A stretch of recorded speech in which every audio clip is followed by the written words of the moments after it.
투자의 참견입니다. 신한금융투자 서면지점 이호석 PB 만나보시죠. 안녕하십니까? 네, 안녕하십니까. 이호석P입니다. 네, 지난주 딱 이 시간이었습니다. 그때 IT주 4개 종목이 목표가에 도달했었는데 오늘은 또 목표 주가 도달한 2개 종목이 있습니다. 리뷰해 보시죠. 네, 그 첫 번째 종목은 데브시스터즈입니다. 데브시스터즈는 쿠키런 킹덤이라는 게임으로서 작년 한 해 동안 가장 뜨거웠던 게임사 중에 하나가 아닐까 생각하는데요. 투자 포인트가 여러 개가 있지만 지난주에 말씀드렸던 내용 한번 다시 정리해 드리겠습니다. 첫 번째는 이제 마케팅과 이제 인건비 부분이 절감됐다는 겁니다. 한 가지 게임이 성공을 하려면 그 게임에 대해서 쿠키런 킹덤이겠죠. 이 게임이 성공하려면 그에 따른 마케팅 비용, 광고 비용이 굉장히 많이 들어가게 되고요.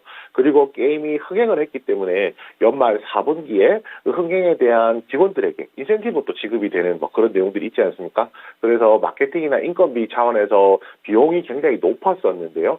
그런 부분들이 이미 이제 홍보를 통한 이제 게임 저변이 확대된 상황이고 이미 이제 인센티브가 한 차례 지급이 되었기 때문에 올해 같은 경우에는 상대적으로 마케팅이나 인건비 부분의 비용 자체가 많이 좀 줄어들 것이라고 생각을 하고 이에 따른 마진율 개선 기대되고 있는 상황이고요. 여기에 이제 4월 중순에 신작 쇼케이스 예정이 있습니다. 이 신작 쇼케이스라는 것이 지금 데브월드라고 지금 데브나우라고 지금 결정이 되어 있거든요. 4월 14일 날 개최되기로 했고요. 여기서 나오는 신작들에 대한 내용이라든지 이런 부분들이 이야기가 될 겁니다. 신작들 중에는 쿠키런 IP를 활용한 게임들이 대부분인데요. 이 게임들이 이제 결국은 언제 어느 시점에 나오는지 그리고 어떤 식으로 나오는지 시연 영상까지 나온다라고 하니까 이 부분에서 굉장히 좀 강점이 있다라고 할 수 있습니다. 또 마지막으로는 이제 5월 중에 쿠키런 킹덤의 유럽 마케팅이 진행될 예정인데요. 이 부분까지 생각해 본다라고 하면 쿠키런 같은 경우에는 이제 바닥을 한번 만들었고요. 지금 시점부터 모멘텀, 신작 쇼케이스, 그 다음에 쿠키런 킹덤이라는 유럽 마케팅이라는 이런 모멘텀들이 있기 때문에 지금 충분히 기대할 시점이라고 생각합니다. 그리고 2차 목표가는 이 종목 같은 경우에 85,000원부터 흘러내리기 시작했거든요. 그래서 2차 목표가 85,000원으로 정했고요. 두 번째 종목은 클래시스입니다. 클래시스는 많은 분들께서 아시겠지만 국민 리프팅 기기라고 할 수 있는 슈링크의 제조 기업이고요. 이 슈링크가 거의 7년 만에 이 신제품 슈링크 유니버스로 돌아오게 되었습니다. 아무래도 이제 이런 것들이 돌아오게 되면서 이 신제품이 나오게 되면은 결국에 기기 매출도 굉장히 많이 올라가겠지만요. 기기가 판매되면 판매될수록 그리고 사용자가 많아지면 많아질수록 그에 따른 소모품 매출도 같이 늘어나게 되거든요. 그래서 소모품 같은 경우에 매출이 늘어나면 늘어날수록 영업이익률 개선이 굉장히 큰 효과가 있다는 점 생각해 보면 올 한 해 동안 실적에 대해서 어느 정도 가늠을 할 수 있을 것이라고 생각하고요. 그 다음에 어저께 공시를 통해서 이제 확정이 된 상황인데 그 최대 주주 변경이 있었습니다. 베인 캐피탈이 지분 60%를 가지고 가면서 최대 주주가 되었는데요. 결국 베인 캐피탈이 과거에 휴재를 통해서 중국 시장 진출이라든지 이런 사업들을 했다는 것으로 보았을 때 앞으로 클래시스가 글로벌한 이제 마켓을 더 열기 위해서 미국이나 중국 시장 진출을 조금 더 구체화하는 전략이 나오지 않을까 판단을 하고 있고요. 목표가는 이 종목 같은 경우가 대표적인 리오프닝 관련주로서 작년 4월, 작년 10월 그리고 올해 이런 식으로 리오프닝 이슈가 있을 때마다 주가가 오르는 부분을 알 수 있는데요. 지금 가격이 작년 10월 부분에 이제 기대감이 반영된 부분이었다면 그다음 목표가는 이제 작년 4월경 이제 기대감이 반영되었던 27,000원 부근으로 잡았고요. 27,000원 보시면은 윗꼬리가 좀 달려 있어서 목표 주가는 26,000원으로 바로 고쳤습니다. 네, 알겠습니다. 슈링크는 길게는 1년마다 한 번씩 피부과 가셔서 받으시는 분들 계시고 짧게는 6개월, 3개월 이렇게도 받으시더라고요. 이제 최대 주주가 변경되면서 미국과 중국 시장에 슈링크 진출 기대 나오고 있고요. 2차 목표가 26,000원 주셨습니다. 지난 3월 25일에 종목 10% 수익률이 나왔고요. 다시 한번 공략 가능하다라는 점 2차 목표가 확인을 해봤습니다. 데브시스터즈는 마케팅 인건비 쪽이 안정화가 되면서 마진 개선이 일어날 종목으로 보고 있고요. 5월에 쿠키런 킹덤의 유럽 쪽의 마케팅 예상이 됩니다. 목표가는 2차적으로 85,000원, 4월 1일 종목이었습니다. 14%의 수익률이 나왔던 게임주 데브시스터즈까지 이 두 가지 종목에 대한 리뷰 들어봤습니다. 자, 이제 이슈 들어가 볼 텐데요. 이슈의 참견입니다. 오늘의 이슈, 코로나 이전으로의 회복 플러스 알파, 엔터 관련주에 주목하는 이유. 사회적 거리두기가 이번 주부터 더욱 완화됐고요. 18일부터는 아마 우리나라가 노 마스크 시대에 동참할 것이라는 그런 기대가 나오고 있습니다. 정말 온 국민이 바라는 코로나 극복인데요. 엔데믹 수혜주 가운데서 성장주의 개념으로 엔터주에 대한 관심이 높습니다. 이 엔터 산업, 코로나를 통과하면서 큰 변화를 일으킨 산업 가운데 하나였고요. 엔터주가 계속해서 시장에서 성장주로 부각을 받을 수 있을지 오늘 판단 들어보도록 하겠습니다. 코로나 이전으로의 회복 플러스 알파에 대해서 짚어주시죠. 네, 우선 이제 코로나19 이전하고 이후를 비교하자면, 가장 피해주로 생각했던 것 중에 하나가 엔터뷰였습니다. 아무래도 뭐 오프라인 공연이라든지 이런 부분들에 있어서 굉장히 마이너스 요소가 많았기 때문에 이런 부분을 부정적으로 보는 시선이 많았는데, 오히려 이제 이런 부분을 온라인으로서 이제 무슨 메타버스 세계 뭐 이런 식으로 새로운 이제 그 비즈니스 모델을 만들게 되면서, 보통 이런 거를 이제 공연 매출을 직접 매출이고 공연 외인 매출을 간접 매출이라고 부르는데, 직접 매출이 줄어들었지만 간접 매출이 올라오면서 이 부분을 상쇄하고 이제 오히려 플러스 알파를 만들어내는 모습들을 보여주었었거든요. 그런데 이제 이러한 내용이 오히려 이제 리오프닝이 본격적으로 시작되는, 엔데믹이 본격적으로 시작되는 초입에서는 이 회사들의 주가를, 엔터 4사의 주가를 더 올릴 수 있는 굉장히 좀 중요한 포인트가 된다라고 할 수가 있습니다. 일단 엔터 4사의 합산 공연 매출을 보면요, 2019년 대비 한 54% 정도 올해 더 늘어날 것으로 전망을 하고 있습니다. 2019년도 대비라는 것은 결국 코로나가 발생하기 이전보다도 실제로 이제 공연 관련된 매출이 더 크게 늘어날 것이라는 기대가 분명히 존재를 한다는 것이고요.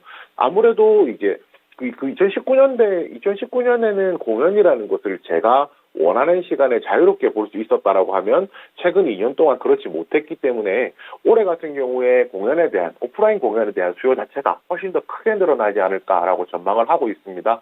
아직까지 뭐 1분기가 거의 다 1분기가 지나갔잖아요. 앞으로 2분기, 3분기, 4분기 가면 갈수록 확정되어 있는 아티스트들이 더 많아질 것이고요. 뭐 이런 부분 생각한다라고 하면 앞으로 이제 시장 자체가 훨씬 더 커지지 않을까, 매출이 늘어나지 않을까 생각합니다. 여기서 한 가지 더 추가할 만한 내용이 있는데요.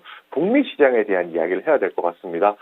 그동안 국내 K-팝 아티스트들 같은 경우에는 아시아권에서 이제 매출 비중이 높았습니다. 일본 같은 경우가 세계에서 미국 다음의 이제 두 번째로 큰 음악 시장이거든요. 그래서 일본에서 공연하는 것이 굉장히 큰 이제 매출 비중을 차지했었고요. 그 외에 뭐 중국이라든지 아니면 동남아시아가 이제 이제 사업터였다라고, 그 공연터였다라고 하면은 이런 부분이 현재 북미로 넘어가고 있는 상황입니다. 북미는 잠깐 말씀드렸다시피 가장 큰 시장인데다가 실제로 북미부터 이제 공연 재개가 가장 빨리 이루어지고 있기 때문에 북미에서 공연을 얼마나 많이 하느냐가 이 엔터 회사들이 가치를 평가하는 데 있어서 굉장히 좀 중요한 포인트가 될 것이라고 생각하고요. 거기서 이제 플러스 알파에 대한 얘기도 조금 드려야 될 것 같습니다. 공연 재개로 인한 실적 회복은 분명히 존재를 하지만 여기서 플러스 알파가 되는 엔터 4사 같은 경우가 신사업, 뭐 블록체인이라든지 NFT와 관련된 사업들을 하고 있기 때문인데요. 결국은 이런 것들이 그 코로나 국면에서는 주가 하락을 방어해주는 사업적인 요소였다라고 하면 지금부터는 주가를 올려줄 수 있는 요소라는 것이죠. 아무래도 이제 엔터 사업이 가지고 있는 가장 결정적인 문제는 뭐 소속 아티스트라고 하는 뭐 중요한 IP를 확보하고 있음에도 불구하고 이 IP를 활용해서 음원이라든지 음반 외에는 공연 외에는 음악 외에는 다른 이제 수익을 낼 수 없다는 것이 문제였는데요. 이제부터는 뭐 유튜브 채널이 성장했다든지 그 다음에 이제 앞으로 그 유료 소비층이 굉장히 많이 늘어났다든지 온라인에서 이런 부분을 활용해서 뭐 NFT라든지 블록체인을 통한 사업까지 생각을 한다라고 생각하면 지금 코로나 이전으로 회복하는 국면에서 플러스 알파가 있는 엔터 관련주들 같은 경우에는 시장에서 이제 더욱더 주목해야 될 업종이라고 생각하고 있습니다. 네, 알겠습니다. 저는 코로나를 통과하면서 그 온라인 공연을 BTS가 했을 때 엄청난 수익이 나왔던 그 시기가 굉장히 기억에 남습니다. 어떤 온라인 음악 공연의 포문을 열었다고 할 정도로 티켓을 사서 온라인으로 공연을 즐기는 그런 수요가 나왔고요. 전체적으로는 시장 자체가 전 세계적으로, 지역적으로 특히 북미 쪽을 공략하면서 커지고 있고, 그리고 음반, 음원, 공연뿐만 아니라 NFT 블록체인까지 사업이 다각화되고 있다는 점을 주목하고 있습니다. 자, 관심주 꼽아보도록 할 텐데요. 어떤 종목 주목하시나요? 네, JYP 엔터입니다. JYP 엔터 같은 경우는 다른 회사들보다 글로벌 조기 투어 자체가 조금 조기에 재개될 것 같습니다. 상반기에 트와이스 스트레이 키즈, 하반기에는 있지와 니주가 이제 진출할 가능성이 높고요. 또 발표가 된 상황인데다가 여기서 이제 지금 MD 매출, 6월 달부터는 자사 MD몰을 오픈을 하거든요. 아까 제가 IP는 있지만 판매를 못 한다라고 했으면 이런 부분에서 활용이 될 것이기 때문에 JYP 같은 경우가 엔터 4사 중에서 가장 이제 매출을 상승이 되는 속도는 좀 빠를 것이라 생각하고요. 아무래도 그런 부분까지 반영해서 현재 주가에서 있어서도 다른 3개사보다는 시장에서 좀 더 좁은 평가를 받고 있지 않나 그렇게 판단하고 있습니다. 네, 알겠습니다. JYP 엔터테인먼트는 참고로 두나무와 NFT 합작법인 설립이 백지화됐습니다. 이 소식이 어제 나왔고요. 그리고 앞으로 협력에 대한 기회는 계속 모색하겠다라고 양사에서 얘기를 했는데요. JYP 엔터테인먼트 실적에 대한 턴어라운드 등에 대해서 주목해 주셨네요. 이슈 관심주로 알아봤습니다. 자, 이어서 오늘 종목의 참견 들어가 보겠습니다. 어떤 종목일까요? 네, 오늘은 이어서 말씀드릴 건데요. 하이브입니다. 하이브 같은 경우에는 이제 많은 분들이 과거에 빅히트 엔터로 알고 계실 거고요. 소속 아티스트로 BTS가 있기 때문에 저희한테 있어서는 굉장히 엔터주 중에서 거의 대장주격으로 이제 많이 이제 말씀을 드리게 되는 종목 중에 하나입니다.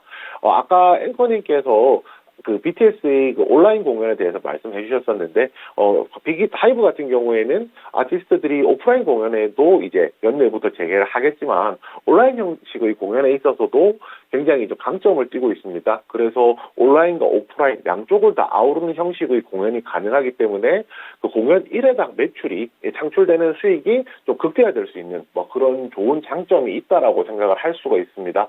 결국 이제 팬데믹이 이전보다도 당연히 이제 팬데믹 이전에 오프라인 공연만 있었고 팬데믹 이후에는 온라인 공연이 주였다라고 하면 이것이 합쳐짐으로써 올해부터는 추가적인 매출이 발생하기 더 쉽다라고 판단을 하고 있고요. 그리고 올해 중순에 NFT 상품과 NFT 거래소 출시를 예정을 하고 있습니다. 두나무와 미국에서 조인트 벤처 설립을 완료를 한 상황이거든요. 그래서 결국에는 이런 것들을 활용해서 이제 추가적인 IP를 활용한 매출도 기대를 해볼 수가 있고요. 또 연내에 위버스 2.0 런칭 계획을 가지고 있습니다. 네이버의 V 라이브와 위버스가 통합된 형태라고 생각하시면 되고요.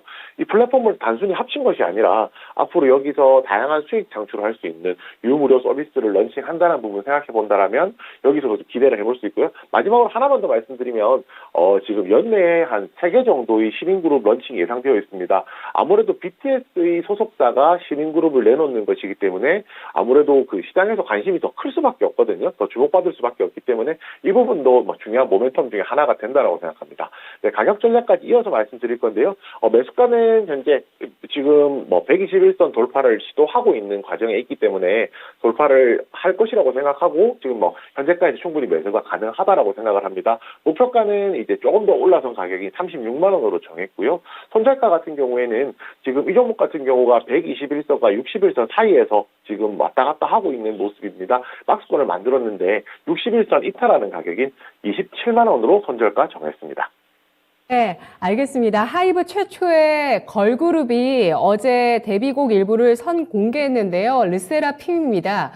이를 포함해서 4개 팀 정도, 하이브에서 3개 정도군요. 올해 하이브에서 신인 그룹이 나올 예정이라고 하고요. 연내에 나오는 신인 그룹의 또 이 기여도 계속 체크를 해보면서 하이브 지켜보도록 하겠습니다. 최근 나온 소식에서 돌민정음이라고 해서 한국어 사랑이 또 글로벌 팬덤에서 대단하다고 하더라고요. 하이브 SM에서 만드는 한국어 교재가 있는데 이걸 음반처럼 사모으는 글로벌 팬들도 있다는 소식도 들렸습니다. 하이브 매수가는 현재가, 목표가는 36만 원, 손절가는 27만 원 알아봤습니다. 분석 고맙습니다. 감사합니다. 네, 엔터주 연내 또 관전 포인트 블록체인 NFT 관련한 성과 체크해 보시죠. 투자의 참견이었습니다.